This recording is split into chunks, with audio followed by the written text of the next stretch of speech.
Welcome back to the Global Stewardship Podcast, where the mission is to highlight farmers and food producers around the globe who are doing impactful things for the land and their communities. This week's farmer that is being interviewed is Mr. Ahabwe Canary. He's one of a growing team of mushroom producers in Uganda, and their mission is to expand this business model across Africa. Before kicking it off, though, I wanted to give some 2026 life updates.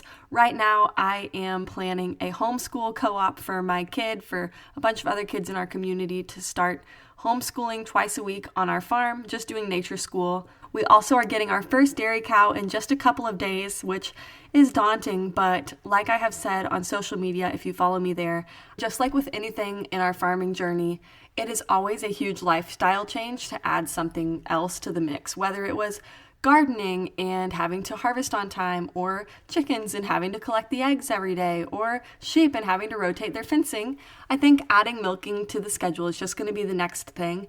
And honestly, humans have been milking dairy animals, waking up with the sun to do so for thousands of years, and have been relying on the sunshine and grass and table scraps to do it. So I think if they can do it, I can do it. And like I mentioned last week, I also just launched our trip to Northern England in May and June. So if you missed that, head over to my social media. There's only two, maybe not even two, but definitely one or two spots left. So if you're a woman who wants to join and go on a farmy foodie trip, I'm thrilled about it. I've also been busy booking up podcast guests for the first quarter. I truly appreciate your patience during the first 6 months of this show. It really has been difficult to find eager farming, food producing guests week after week because we are some busy people. Not to mention that so many have not spoken English, so your patience is so beyond appreciated. I'm about to press play on my interview that I had with Mr. Canary from Agromush, Uganda. It made me excited that we are planting 90 trees worth of mushrooms on our farm this year. This is not the first, nor will it be remotely the last episode interviewing somebody from a country in Africa. I think if you've listened to some of the previous episodes, you can tell that there's a common theme of community resilience, people who are compassionate for one another, and folks whose overall mission is not to make money for themselves with growing food, but to truly nourish their communities. And like with the rest of those shows, the audio quality isn't always the best, and we cut in and out.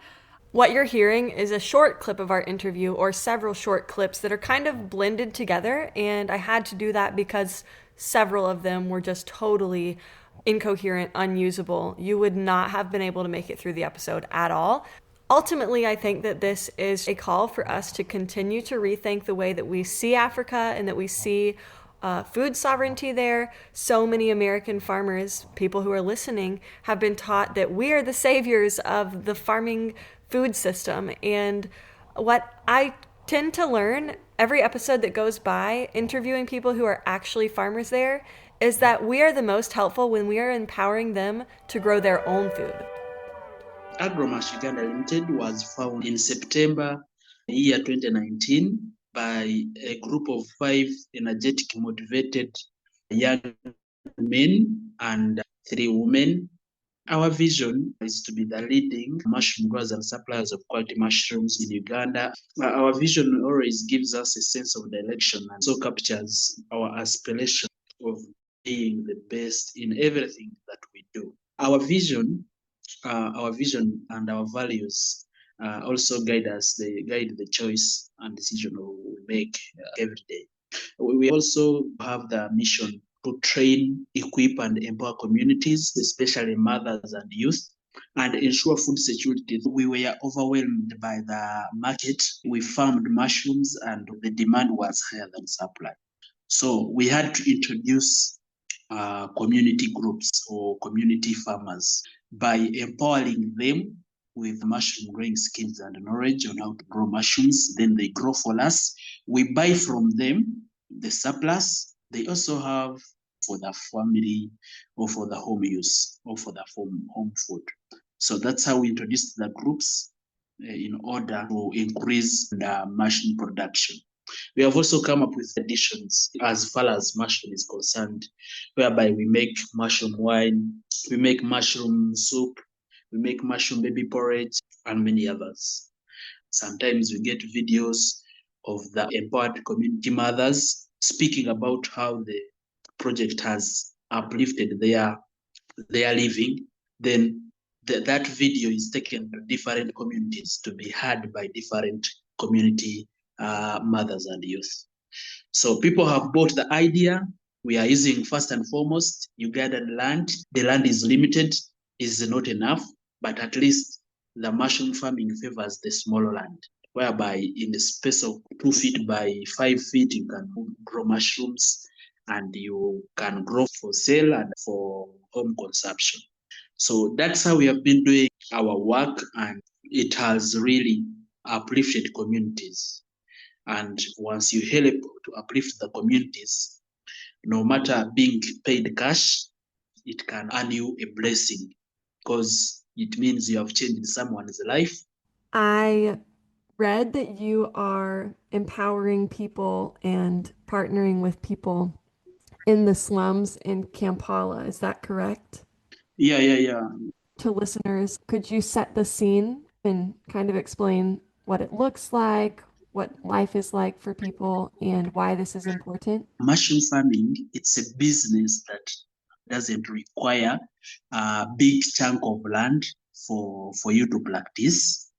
And it's a type of farming that you can do in the shortest time, because mushrooms are a little bit of days for them to grow.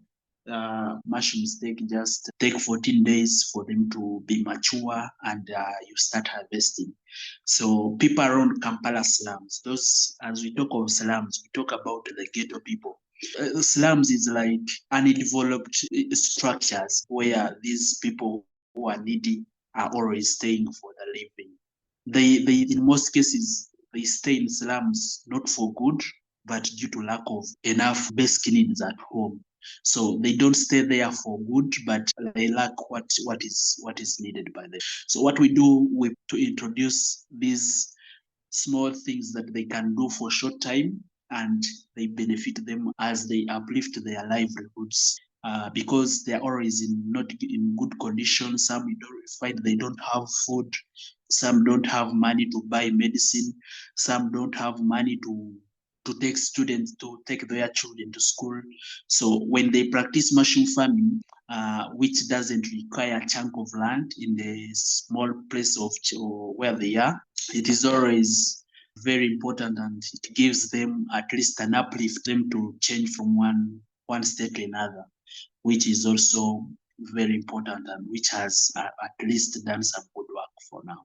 Are there any success stories of people who have mushroom farmed with you that stand out? Yeah, I think another story that I can give to you is a story of the national park in Kasese district, whereby we have introduced mushroom farming to the people around the national parks, and it has for sure became successful. And along this, it has reduced poaching and hunting of national park animals, because people around the national parks would go to the national parks to hunt animals for food. But as I can say now, people around the national parks, they can grow mushrooms and they earn money as well. They get food for their home consumption.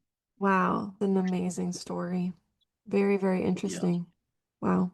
So as you sell more and more mushrooms and mushroom products, like, Yes. are you filling a big need in the market? Do a lot of people know how to cook these mushrooms? Can you kind of talk about that a little bit? Yeah, when community groups, once they grow mushrooms, they supply to us. We buy their mushrooms, and keeping encouraging our community groups to keep growing more mushrooms. We don't charge them money because they don't have at all. Some people are there, but they are very needy. So when you develop a heart of supporting, also God blesses your heart. And maybe you get more clients to buy mushrooms. So once God blesses you, you reach the market, you take your mushrooms. So it's a very good to have a heart, especially when it comes to the needy, which can also be a great a great blessings to you who is supporting them. As they get more money, they also get happy because they are able to access their basic needs, especially people in the slums, those people around the national parks. When they get money, they even forget about poaching or they get about hunting the wild animals, which is also very nice to us. So for us, because mushrooms they are healthy foods that a person should have to take at home, and we have also tried our best to use radios to introduce to tell people how good mushrooms are, how they can eat them, how they can cook, how good body can benefit from feeding mushrooms. How many mushrooms do you think all of your community groups are growing and supplying? How many people do you think are eating these mushrooms? We supply in the grocery supermarkets, so I can roughly estimate like over 300 people eating on our mushrooms. I would Yeah. love to talk more about all of the things you make with mushrooms. Yeah, we already make mushroom wine, which is also healthy and it's a good beverage, and people are fighting for it Wow. because we supply to the supermarket, we supply to the big shops which sell these beverages, we supply to the parties, and people are buying seriously. We have good wine, mushroom wine for Wow, that's really interesting. I've never tried mushroom wine. What does it Mm. taste like? What's it like? It tastes good. It depends on what customers like. Some customers like sweet, others like what is not sweet. So when we are fermenting it, we always add some honey so that it can be a bit sweeter. So it's very good. Yeah. So I'm a vegetable farmer and Yes. I save seeds for our vegetables. So Mm. we can be sustainable and replant every year. And I'm just now starting to grow mushrooms. You Like have with also, you have also started growing mushrooms. yes, but a very, very small scale. So I was hoping to pick your brain and ask, how are Mm. you able to best preserve your mushroom spawn at all of these different locations? For the mushroom spawn, we Hmm. have a laboratory at our farm Okay. where the spawn is produced from, and outgrowers come and pick from our farm. They don't keep them for them. They prepare what is supposed to be prepared for growing mushrooms. Then they come to the farm. They pick up. What got you personally into wanting to be a mushroom grower or farmer?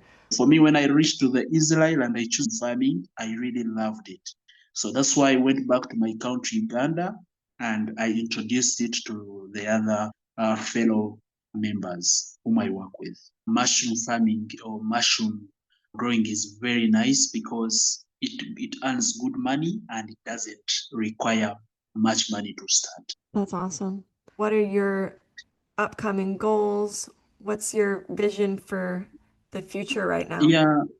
Yeah, we hope to empower more and more communities around Uganda, especially, of course, we love to empower to have mushrooms for their home consumption first. Then, because they are healthy wise, they add a lot of nutritional values to our bodies. I can tell you, we have some parts of Uganda, like some parts like Karamoja, where people lack some nutritional values. But when they feed on such a mushroom, which has good and many nutritional values, it can improve their nutritional values. So we call for partnership because for us, we always have the budget, we have the plan. We say this year we shall empower 100 community groups. It's inspiring to hear your story. As humans, we have such a responsibility to care for each other. And like you were Yeah, saying, that God blesses those that bless others. And something that listeners can actually learn a lot from, just the simple story of partnering with other people. So many farmers are very individual and they don't bring other people along on the mission. So I think that's really important. And I thank you for contributing to that conversation.